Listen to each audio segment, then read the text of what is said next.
नमस्कार। दिन भर की बड़ी खबरों में आपका स्वागत है। मैं हूं दामिनी। इस बुलेटिन में आज बात होगी योगी आदित्यनाथ के दिल्ली दौरे की, बीजेपी के अंदर मची कलह की, जानेंगे मुकुल रॉय को लेकर क्या कहा टीएमसी ने, वैक्सीन नीति पर राहुल गांधी ने क्या किए सवाल, और मध्य प्रदेश में शिवराज सरकार क्यों है परेशान। और बुलेटिन के आखिर में बात मजदूरों की बढ़ती मुश्किल की। लेकिन तमाम बड़ी खबरों से पहले एक नजर सुर्खियों पर। दिल्ली सरकार ने 9वीं और 11वीं की परीक्षाएं भी की रद्द। डिप्टी सीएम मनीष सिसोदिया ने किया ऐलान, 22 जून को घोषित होगा रिजल्ट। पीएम मोदी से मुलाकात के बाद सीएम उद्धव ठाकरे से मिले एनसीपी प्रमुख शरद पवार। मुलाकात पर बोले शरद पवार, कार्यकाल पूरा करेगी गठबंधन की सरकार, हमारे रिश्ते अच्छे। 12 जून को होगी जीएसटी काउंसिल की बैठक, वैक्सीन और अन्य दवाओं के टैक्स पर होगी चर्चा। वित्त मंत्री निर्मला सीतारमण की अध्यक्षता में जीएसटी परिषद की बैठक। और बढ़त के साथ बंद हुआ शेयर बाजार, सेंसेक्स 359 अंकों की बढ़त के साथ 52,301 के स्तर पर हुआ बंद। निफ्टी 103 अंकों की बढ़त के साथ 15,738 के स्तर पर हुआ बंद। सुर्खियों के बाद बात आज की बड़ी खबर की। योगी और मोदी के बीच चल रही लड़ाई अब नए मोड़ पर पहुंच गई है। बीजेपी को दिखाई देने लगा है कि अकेले मोदी या योगी के नाम पर चुनाव लड़े तो हार तय है। मुश्किल में फंसे योगी आदित्यनाथ आज अचानक लखनऊ से दिल्ली पहुंच गए, जहां उन्होंने गृह मंत्री से मुलाकात की है। कल वो पीएम और बीजेपी अध्यक्ष से भी मिलेंगे, लेकिन क्या पीएम के साथ अपने मतभेद सुलझा पाएंगे योगी? देखिए ये रिपोर्ट। योगी आदित्यनाथ को लेकर बीजेपी में साफ साफ दो गुट बने दिख रहे हैं। एक गुट योगी को हटाने की कोशिश कर रहा है तो दूसरा योगी के नाम पर ही चुनाव लड़ने का दबाव बना रहा है। विधानसभा चुनाव 6 महीने बाद हैं। ऐसे में योगी को हटाने का रिस्क बीजेपी लेने को तैयार नहीं है, क्योंकि योगी ने संकेत दे दिए हैं कि यदि उन्हें हटाया गया तो वो त्रिवेंद्र रावत की तरह शांत बैठ जाएंगे। ये पार्टी नेतृत्व की गलतफहमी हो सकती है। योगी के कद का कोई नेता भी आज यूपी बीजेपी में नहीं है, इसीलिए बीजेपी ने योगी के सामने घुटने टेक दिए, लेकिन साथ ही यूपी मंत्रिमंडल विस्तार पर भी रोक लगाने का ऐलान कर दिया। ये संकेत योगी आदित्यनाथ को था, जो अपने कुछ समर्थकों को मंत्री बनाना चाहते थे, लेकिन एके शर्मा के नाम पर ऐसा पेंच फंसा कि मंत्रिमंडल विस्तार ही लटक गया। योगी और मोदी के बीच चल रही इस सियासी लड़ाई में शुक्रवार शाम अचानक ही बदलाव के संकेत मिलने लगे। बीजेपी के प्रदेश अध्यक्ष स्वतंत्र देव सिंह अचानक लखनऊ पहुंचे और यूपी बीजेपी के संगठन महामंत्री सुनील बंसल को भी लखनऊ बुला लिया। देर शाम योगी आदित्यनाथ के साथ इन दोनों की लंबी बैठक चली और आज योगी के दिल्ली जाने का पूरा कार्यक्रम तय हो गया। आज दोपहर को योगी दिल्ली भी पहुंच गए। यहां आज उनकी केंद्रीय गृह मंत्री अमित शाह से मुलाकात के बाद कल सुबह प्रधानमंत्री मोदी से मुलाकात होगी। उसके बाद वो बीजेपी अध्यक्ष जेपी नड्डा से मुलाकात करेंगे। मोदी से मुलाकात के कई मायने निकाले जा रहे हैं, क्योंकि एके शर्मा पीएम मोदी की पसंद थे, जिन्हें पीएम के कहने के बावजूद योगी आदित्यनाथ ने अपनी सरकार में शामिल नहीं किया। ऐसे में पीएम से मुलाकात के बाद ये तय माना जा रहा है कि योगी सरकार के मंत्रिमंडल का विस्तार अगले कुछ ही दिनों में हो जाएगा। लेकिन एके शर्मा के रोल पर अभी भी संशय बना हुआ है। वैसे जिस तरह योगी आदित्यनाथ के नाम पर बीजेपी के केंद्रीय नेतृत्व ने विधानसभा चुनाव लड़ने का ऐलान किया है, उससे योगी भी पीएम समर्थक एके शर्मा को मंत्रिमंडल में जगह देकर महत्वपूर्ण मंत्रालय देने का फैसला कर सकते हैं। इस बीच ये संकेत भी मिल रहे हैं कि केशव प्रसाद मौर्य को यूपी बीजेपी का अध्यक्ष बनाया जा सकता है। यूपी बीजेपी दो गुटों में बटी हुई दिखाई दे रही है। विधानसभा चुनावों में भी पार्टी को हार का डर दिख रहा है। चुनाव से पहले पार्टी के कई विधायक दल बदलने का संकेत दे रहे हैं। वैसे पार्टी छोड़ने के संकेत सिर्फ यूपी बीजेपी नेता नहीं दे रहे हैं, बल्कि देश के हर राज्य में बीजेपी के अंदर कलह मची हुई है। देखिए ये report. UP, MP, Rajasthan, Bengal, Karnataka, जहां देखो बीजेपी में कलह मची हुई है। अमित शाह के नेतृत्व में जिस पार्टी को अपने अनुशासन के लिए जाना जाता था, नड्डा के कार्यकाल में अब पार्टी नेता खुलकर केंद्रीय और राज्य नेतृत्व के खिलाफ आवाज बुलंद करने लगे हैं। पश्चिम बंगाल विधानसभा चुनावों से पहले तमाम राजनीतिक दलों के नेता बीजेपी की ओर भाग रहे थे।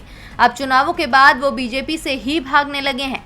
मुकुल रॉय और राजीव बनर्जी के बारे में कहा जा रहा है कि वो टीएमसी में आने के लिए लगातार कोशिश कर रहे हैं, और जैसे ही ममता बनर्जी की हरी झंडी मिलेगी, वैसे ही ये दोनों नेताओं के साथ कई और विधायक और सांसद बीजेपी छोड़ टीएमसी में शामिल हो जाएंगे। यूपी की बात करें तो यहाँ 6 महीने बाद चुनाव हैं। चुनाव से पहले राज्य और केंद्र के शीर्ष नेतृत्व में लड़ाई दिखाई दे रही है। योगी पीएम मोदी की बात मानने को तैयार नहीं है। मोदी के करीबी को मंत्रिमंडल में शामिल न किया जाए, इसीलिए योगी आदित्यनाथ ने मंत्रिमंडल का विस्तार ही टाल दिया। योगी के जन्मदिन पर पीएम और बीजेपी अध्यक्ष ने शुभकामनाओं का संदेश तक ट्वीट नहीं किया। पार्टी के 70% विधायक नाराज हैं। एमपी में मामा शिवराज पर महामारी भारी पड़ती दिख रही है। पार्टी विधायक ही शिवराज के मैनेजमेंट पर सवाल उठा रहे हैं। पार्टी के कई विधायक तो शिवराज की पॉलिसी का विरोध कर ही रहे थे। बीजेपी के कद्दावर नेता कैलाश विजयवर्गीय भी अपनी सरकार से सवाल पूछ रहे हैं कि जनता की समय पर मदद क्यों नहीं की गई। हद तो एबीवीपी के पूर्व प्रदेश मंत्री श्रेष्ठा जोशी के एक फेसबुक पोस्ट ने कर दी। उन्होंने राज्यपाल से शिवराज सिंह चौहान को मुख्यमंत्री पद से हटाने की मांग कर दी थी। भोपाल में बीजेपी के अंदर ही शिवराज के खिलाफ बैठकें चल रही हैं। कर्नाटक की बात करें तो यहाँ नाटक बीजेपी की सरकार बनने के साथ ही शुरू हो गया था। ऐसा कोई दिन नहीं जाता जब बीजेपी विधायक अपनी ही सरकार के खिलाफ बयान जारी न कर देते हों। येदियुरप्पा को मुख्यमंत्री पद से हटाने तक की चर्चा गर्म हो गई है। लेकिन ये बात भी सही है कि आधे से ज्यादा विधायक अभी भी येदियुरप्पा के साथ हैं। लेकिन परेशान येदियुरप्पा ऐलान कर चुके हैं कि केंद्रीय नेतृत्व कहेगा तो वो इस्तीफा दे देंगे। राजस्थान में पार्टी साफ साफ दो गुटों में बंट चुकी है। एक गुट वसुंधरा राजे सिंधिया के समर्थकों का है तो दूसरा उनके विरोधियों का, जिसमें बीजेपी के प्रदेश अध्यक्ष सतीश पूनिया भी शामिल हैं। हाल ये है कि वसुंधरा के कार्यक्रम पार्टी से अलग हो रहे हैं। वसुंधरा के कार्यक्रमों में पीएम मोदी और जेपी नड्डा के पोस्टरों को भी जगह नहीं मिल रही है। राज्य दर राज्य बीजेपी के नेता आपस में ही लड़ रहे हैं। अमित शाह के समय अनुशासित रहे पार्टी नेता नड्डा के कार्यकाल में बेकाबू हो रहे हैं। इन सब के बीच बीजेपी को सबसे बड़ा नुकसान पश्चिम बंगाल में होता दिखाई दे रहा है। कई विधायक सांसद बीजेपी छोड़ टीएमसी में जाने के संकेत दे रहे हैं। इस बीच टीएमसी सांसद सौगत रॉय के बयान ने भी बीजेपी की चिंता बढ़ा दी है। तो क्या कहा है सौगत रॉय ने, देखिए ये रिपोर्ट। मुकुल रॉय क्या टीएमसी में वापस जा रहे हैं या फिर उन्हें मोदी सरकार में मंत्री बनाया जा रहा है? मुकुल रॉय की कीमत बीजेपी और टीएमसी दोनों ही जानते हैं। विधानसभा चुनावों में ममता बनर्जी ने बीजेपी के यदि किन्हीं दो नेताओं के खिलाफ सबसे ज्यादा प्रचार किया तो उनमें एक नाम शुभेंदु अधिकारी का था, जो ममता को नंदीग्राम में चुनौती दे रहे थे, और दूसरा नाम था मुकुल रॉय का। लेकिन ममता मुकुल रॉय की तारीफ भी कभी कभी कर देती थी। मुकुल रॉय को उन्होंने गलत पार्टी में अच्छा आदमी बताया था। विधानसभा चुनावों के बाद से ही मुकुल रॉय टीएमसी में वापसी की कोशिशों में जुट गए थे और उनके बेटे शुभ्रांशु रॉय लगातार ममता के समर्थन में बयान दे रहे थे। शुभ्रांशु ने तो बीजेपी नेताओं को अपनी हार स्वीकार करने की नसीहत तक दे डाली थी। वैसे मुकुल रॉय के टीएमसी में शामिल होने की सुगबुगाहट कोलकाता में बीजेपी की हुई बैठक के बाद से ही शुरू हो गई थी। इस बैठक में मुकुल रॉय नहीं पहुंचे थे। मुकुल रॉय को लेकर बीजेपी और टीएमसी कुछ भी कहने से बच रहे हैं, यानी सस्पेंस बना हुआ है कि मुकुल रॉय आज किसके साथ हैं। वो टीएमसी नेताओं से भी बात कर रहे हैं और बीजेपी नेताओं से भी। लेकिन अब टीएमसी सांसद सौगत रॉय ने इसे लेकर बड़ा बयान दिया है। उन्होंने सिर्फ मुकुल रॉय ही नहीं बल्कि बीजेपी के कई विधायकों को लेकर कहा है कि कई लोग अभिषेक बनर्जी के साथ संपर्क में हैं और वो हमारी पार्टी में वापसी करना चाहते हैं। मुझे लगता है उन्होंने उस समय पार्टी छोड़ी जब उनकी सबसे ज्यादा जरूरत पार्टी को थी। फिर भी इस पूरे मामले में ममता दीदी अंतिम फैसला लेंगी। हालांकि मेरा मानना है कि जो लोग पार्टी छोड़कर गए थे उन्हें दो हिस्सों में बांटने की जरूरत है, एक सॉफ्ट लाइनर और दूसरा हार्ड लाइनर। सॉफ्ट लाइनर में वो नेता शामिल होंगे जो पार्टी छोड़कर तो गए थे लेकिन उन्होंने कभी मुख्यमंत्री ममता बनर्जी के खिलाफ बयान नहीं दिया, जबकि हार्ड लाइनर में उन लोगों को शामिल किया जाएगा जिन्होंने पार्टी बदलने के साथ सार्वजनिक तौर पर ममता दीदी के खिलाफ बयान दिए। शुभेंदु अधिकारी पार्टी बदलकर भाजपा में शामिल हुए, उसके बाद उन्होंने ममता बनर्जी के खिलाफ बहुत कुछ बोला, लेकिन मुकुल रॉय ने कभी भी उनके लिए गलत भाषा का इस्तेमाल नहीं किया। सौगत रॉय ने साफ साफ बता दिया है कि मुकुल रॉय की वापसी की तैयारी पूरी हो गई है, लेकिन शुभेंदु अधिकारी के लिए टीएमसी ने अपने दरवाजे पूरी तरह से बंद कर लिए हैं। बीजेपी की मुश्किलें बढ़ती जा रही हैं। यदि सौगत रॉय का दावा सही है तो पश्चिम बंगाल में आधे से ज्यादा बीजेपी नेता टीएमसी में शामिल होने को तैयार हैं। मुश्किल में सिर्फ बीजेपी नहीं बल्कि पूरा देश है। महामारी के चलते आज जो जान गंवाने वालों का आंकड़ा सामने आया उसने नया रिकॉर्ड कायम कर दिया। ऊपर से सरकार वैक्सीन को लेकर लगातार रणनीति बदल रही है। सबको फ्री वैक्सीन मिलेगी, लेकिन इसके लिए वैक्सीन होना भी जरूरी है। सरकार की वैक्सीन नीति पर कांग्रेस सांसद राहुल गांधी ने सवाल उठाए हैं। देखिए ये रिपोर्ट। देश में जब से मोदी सरकार बनी है तभी से डिजिटलीकरण पर जोर दिया जा रहा है। हर नई योजना को डिजिटल प्लेटफॉर्म पर लाने की कोशिश की जाती है, बिना ये जाने कि इंटरनेट और स्मार्टफोन का यूज करने वाले उस योजना का लाभ ले पाएंगे या नहीं। महामारी के एकमात्र उपाय के रजिस्ट्रेशन के लिए भी सरकार ने ऑनलाइन रजिस्ट्रेशन को अनिवार्य कर दिया, जिसने कई लोगों को मुश्किल में डाल दिया है। लेकिन कांग्रेस सांसद राहुल गांधी समय समय पर इन लोगों के हक के लिए आवाज उठाते आए हैं। राहुल गांधी का कहना है कि सेंटर पर जाने वाले हर शख्स को कोरोना टीका लगना चाहिए, ऑनलाइन रजिस्ट्रेशन ही काफी नहीं है। राहुल गांधी ने अपने ट्वीट में लिखा कि वैक्सीन के लिए सिर्फ ऑनलाइन रजिस्ट्रेशन काफी नहीं, वैक्सीन सेंटर पर वॉक इन करने वाले हर व्यक्ति को टीका मिलना चाहिए। जीवन का अधिकार उनका भी है जिनके पास इंटरनेट नहीं है। आपको बता दें कि हाल ही में सुप्रीम कोर्ट ने भी टीकाकरण से पहले कोविन ऐप पर अनिवार्य रूप से रजिस्ट्रेशन करवाने की जरूरत पर सवाल उठाए थे। कोर्ट ने कहा था कि नीति निर्माताओं को जमीनी हकीकत से वाकिफ होना चाहिए और डिजिटल इंडिया की वास्तविक स्थिति को ध्यान में रखना चाहिए। कोर्ट ने सरकार से सीधे तौर पर कहा था कि आपको देखना चाहिए कि देश भर में क्या हो रहा है, जमीनी हालात आपको पता होने चाहिए और उसी के मुताबिक नीति में बदलाव किए जाने चाहिए। यदि हमें ये करना ही था तो 15 से 20 दिन पहले करना चाहिए था। वहीं राहुल गांधी ने हाल ही में टीकाकरण के लिए राज्यों को मुफ्त टीका मुहैया कराने की प्रधानमंत्री नरेंद्र मोदी की घोषणा के बाद सवाल किया कि अगर टीके सभी के लिए मुफ्त हैं तो फिर निजी अस्पतालों को पैसा क्यों लेना चाहिए। उन्होंने ट्वीट किया कि एक साधारण सवाल, अगर टीके सभी के लिए मुफ्त हैं तो फिर निजी अस्पतालों को पैसे क्यों लेने चाहिए। मोदी सरकार सवालों में घिरी हुई है। सरकार की खराब रणनीति के कारण ही देश मुश्किल में फंसा हुआ है। मुश्किलों में मध्य प्रदेश की सरकार भी फंसी हुई है। ज्योतिरादित्य सिंधिया के सहयोग से शिवराज सिंह के नेतृत्व में बीजेपी ने सरकार तो बना ली, लेकिन सिंधिया के साथ जो वादे किए थे वो पूरे नहीं हुए, न केंद्र में और न राज्य में। सिंधिया शिकायतें लेकर भोपाल पहुंच गए हैं। सिंधिया का भोपाल दौरा शिवराज के लिए बड़ी चुनौती माना जा रहा है। ज्योतिरादित्य सिंधिया ने जब से बीजेपी का दामन थामा है तब से वो पार्टी के लिए नई नई परेशानियां खड़ी कर रहे हैं। खासकर उनकी वजह से सीएम शिवराज सिंह चौहान की टेंशन बढ़ रही है और अब तो चिंता की लकीरें और बढ़ गई हैं, क्योंकि भोपाल दौरे पर सिंधिया ने एक दिन में एक साथ संगठन, सरकार और संघ के पदाधिकारियों से मुलाकात की। इस दौरान लंच से लेकर डिनर डिप्लोमेसी तक देखने को मिली। इस मुलाकात के बाद मध्य प्रदेश में सियासी पारा चढ़ गया है। अटकलें लगाई जा रही हैं कि आखिरकार इन सियासी मुलाकातों के मायने क्या हैं। हालांकि जानकार मान रहे हैं कि प्रदेश कार्य समिति के ऐलान के बाद इन मुलाकातों के सीधे तौर पर मायने कहीं न कहीं निगम मंडलों में होने वाली नियुक्तियां हो सकती हैं, क्योंकि बीजेपी के प्रदेश अध्यक्ष विष्णुदत्त शर्मा, प्रदेश संगठन महामंत्री सुहास भगत और सह संगठन मंत्री हितानंद शर्मा के साथ निगम मंडलों को लेकर ही चर्चा हुई। हालांकि इस बारे में किसी ने औपचारिक तौर पर कोई बयान नहीं दिया है। अब वजह जो भी हो, लेकिन दिन भर चली मुलाकातों के मायने सीएम शिवराज की मुश्किलें बढ़ाने वाले हैं, क्योंकि कार्य समिति में अपना दबदबा दिखाने के बाद अगर सिंधिया निगम मंडलों में भी अपनी ताकत दिखाने की कोशिश करेंगे तो जाहिर तौर पर सीएम शिवराज के समर्थकों को पीछे रखा जाएगा, क्योंकि एमपी से दूरी और दिल्ली से करीबी बीजेपी में लगातार सिंधिया के कद को बढ़ाने का काम कर रही है, जिसकी वजह से शिवराज का दबदबा कम हो रहा है। वैसे भी मंत्रिमंडल विस्तार और कई नियुक्ति के वक्त भी महाराज शिवराज पर भारी पड़े थे।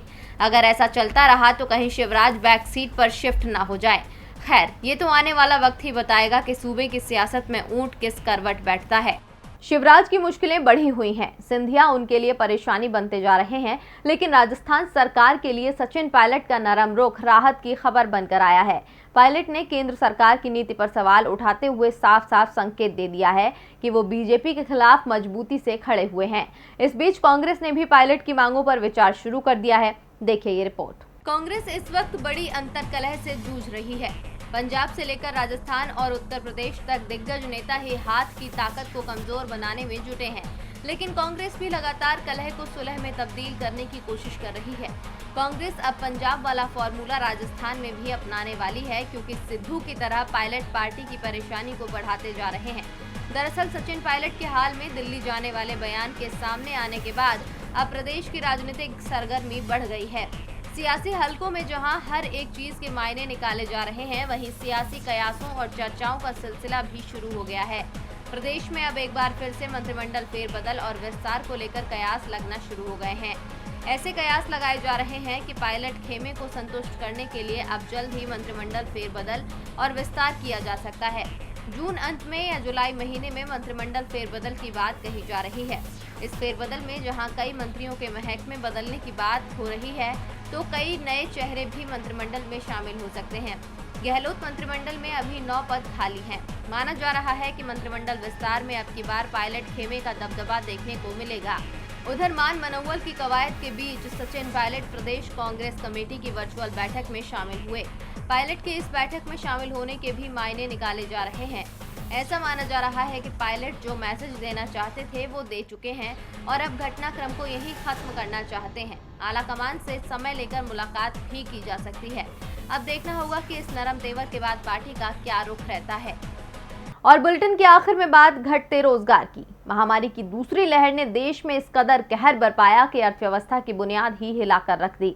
पूर्णबंदी की वजह से व्यापार की रफ्तार रुक गई, लोगों को रोजगार खोना पड़ा। खासकर महामारी ने ग्रामीण इलाकों में मजदूरों की रोजी रोटी छीन ली है। आंकड़े ऐसे सामने आए जो स्थिति को साफ बयां कर रहे हैं कि मजदूर अब और मजबूर हो गया है। देश की अर्थव्यवस्था की नींव होते हैं मजदूर, इन पर टिका होता है देश का भविष्य। ये अपनी मेहनत से देश की बुनियाद को बनाते हैं मजबूर, लेकिन महामारी ने इन मजदूरों की ही कमर तोड़ कर रख दी है। दूसरी लहर ग्रामीण क्षेत्रों के रोजगार पर भी भारी पड़ी है।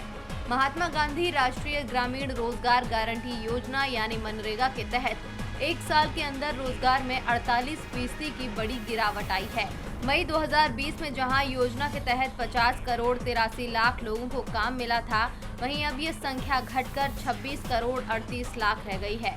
आर्थिक अध्ययन विभाग का कहना है कि ग्रामीण क्षेत्रों के दूर दराज इलाकों तक दूसरी लहर पहुंच गई। इससे मनरेगा के तहत काम की मांग में करीब 26% गिरावट आई और रोजगार की संख्या भी घटी।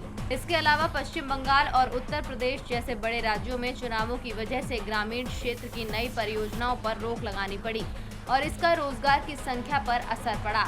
जहां एक तरफ महामारी मजदूरों की मुश्किलें बढ़ा रही है, तो वहीं मोदी सरकार ने भी उनका रोजगार छीनने का काम किया है।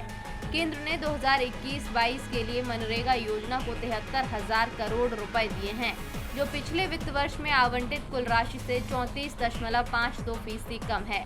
सरकार ने 2020-21 में पहले 61,500 करोड़ रुपए दिए।